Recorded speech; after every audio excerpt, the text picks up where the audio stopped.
இன்ட்ரடக்ஷன்ல என்ன சொல்ல வர்றாருன்னா, நான் இந்த புக்ல என்ன அட்டெம்ப்ட் பண்ணியிருக்கேன்னா, இன்னர் ஜர்னி டு பெர்ஃபெக்ஷன் அதோட ஓவர்வியூ கொடுத்துருக்கேன் அப்படின்னு சொல்றாரு.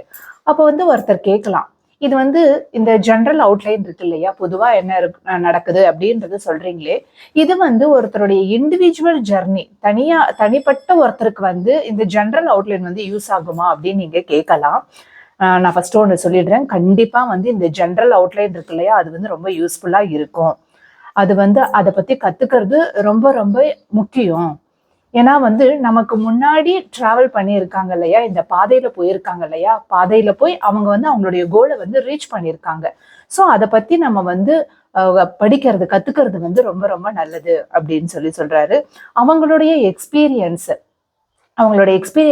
நமக்கு நம்மளோட பாதையில நெக்ஸ்ட் என்ன இருக்கு, அடுத்தது என்ன அப்படின்றது கண்டிப்பா அது நமக்கு கத்துக் கொடுக்கும். அவங்களோட எக்ஸ்பீரியன்ஸ் நமக்கு கத்துக் கொடுக்கும் அப்படின்னு சொல்றாரு.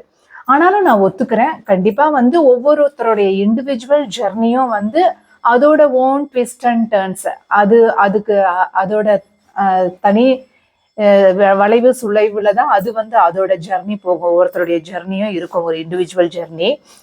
ஒவ்வொருத்தர் என்ன பண்ணுவாங்கன்னா ஒரே ஸ்டேஜ்லயே ஒரே லெவல்ல ரொம்ப நேரம் இருப்பாங்க. அவங்களுக்கு அடுத்து வந்தவங்க பார்த்தா அவங்க லெவலை விட அவங்க கிராஸ் பண்ணி போயிடுவாங்க. இன்னும் கொஞ்சம் பேர் ஸ்பெஷல் மர்சி எல்லாம் கிடைச்சி ஷார்ட்கட் கண்டுபிடிச்சி அவங்களோட பாதையில போயிட்டு இருப்பாங்க. அதுக்கப்புறம் இன்னும் கொஞ்சம் பேர் அவங்க புதுசா ஏதாச்சும் டெக்னிக்ஸ் எல்லாம் டிஸ்கவர் பண்ணி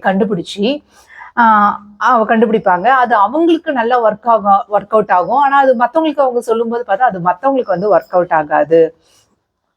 அதனால ஆனாலும் அவங்களுடைய தனிப்பட்ட இண்டிவிஜுவல் ஜெர்னில என்ன எக்ஸ்பீரியன்ஸ் பண்றாங்களோ அது கண்டிப்பா அந்த ஜென்ரல் அவுட்லைன் நம்ம கொடுத்தோம் இல்லையா, நமக்கு முன்னாடி போனவங்க அவங்களுடைய இதெல்லாம் இருக்கு இல்லையா, அது இதுல கண்டிப்பா இருக்கும். இவங்களோட எக்ஸ்பீரியன்ஸ்ல அதெல்லாம் இன்க்ளூடா இருக்கும், கண்டிப்பா இருக்கும் அதெல்லாம் அவங்களோட எக்ஸ்பீரியன்ஸ்ல அப்படின்னு சொல்றாரு. கிருஷ்ணா கான்ஷியஸ் லைஃப் அப்படின்றது எதை டிபெண்ட் பண்ணி இருக்கு அப்படின்னா ரெண்டு விஷயம். ஒண்ணு நம்மளுடைய அந்த ஒரு ஸ்பெசிபிக் ரிலேஷன்ஷிப், அந்த இண்டிவிஜுவல் சோலோடைய ஒவ்வொரு ஆத்மாவுக்கும் கடவுளுக்கும் உள்ள ஒரு தனிப்பட்ட ஒரு ரிலேஷன்ஷிப், அதை பேஸ் பண்ணியும் அதை டிபெண்ட் பண்ணியும். அதுக்கப்புறம் அந்த இண்டிவிஜுவல் இருக்கு இல்லையா, அந்த இண்டிவிஜுவல் சோல் இருக்கு இல்லையா, அது எப்படி கிருஷ்ணாவுடைய கால்க்கு ரெஸ்பாண்ட் பண்ணுது, மறுபடியும் அந்த ரிலேஷன்ஷிப்பை வளர்த்துக்கிட்டு அந்த பாதையில போறதுக்கு அது எப்படி அந்த இண்டிவிஜுவல் சோல் ரெஸ்பாண்ட் பண்ணுது, அதை டிபெண்ட் பண்ணி தான் ஒருத்தருடைய கிருஷ்ணா கான்ஷியஸ் லைஃப் இருக்கு அப்படின்னு சொல்றாரு.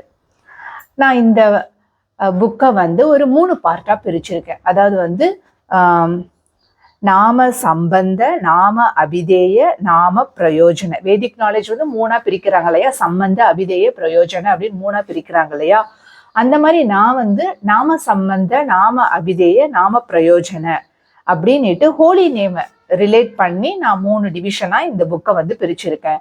ஃபர்ஸ்ட் பார்ட்ல என்ன இருக்கு அப்படின்னு பார்த்தோம்னா, நம்ம எப்படி அந்த டிவைன் நேமோட நம்மளுடைய ரிலேஷன்ஷிப் என்ன அப்படின்றத எஸ்டாப்ளிஷ் பண்றதுதான், நிறைய நாலேஜ் கெயின் பண்ணி அதை எப்படி எஸ்டாப்ளிஷ் பண்றது அப்படின்னு சொல்லியிருக்கேன்.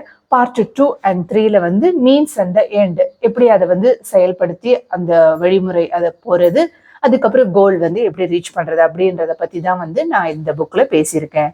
இந்த புக்கை 3 பார்ட்டா நான் டிவைட் பண்ணியிருக்கேன். இதெல்லாம் சொல்லி முடிச்சுட்டு நான் ஃபைனலா ஒரு விஷயத்த சொல்லி முடிக்கிறேன். நான் என்னோட ரீடர்ஸ் யார் இந்த புக்கை படிக்கிறீங்களோ அவங்களுக்கெல்லாம் நான் என்கரேஜ் பண்றேன். சாண்டிங், இந்த சயின்ஸ் ஆஃப் சாண்டிங்கை ரொம்ப ஆர்வமா எடுத்துக்கோங்க.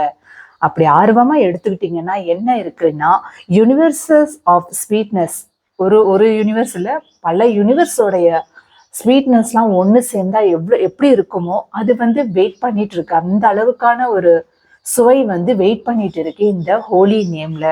அதனால இந்த ஹோலி நேமை அது ஒரு சயின்ஸ் மாதிரி, சாண்டிங்ன்றது ஒரு சயின்ஸ் மாதிரி, அதை ரொம்ப ஆர்வமா எடுத்துக்கோங்க அப்படின்னு சொல்றாரு. ஹரி போல்.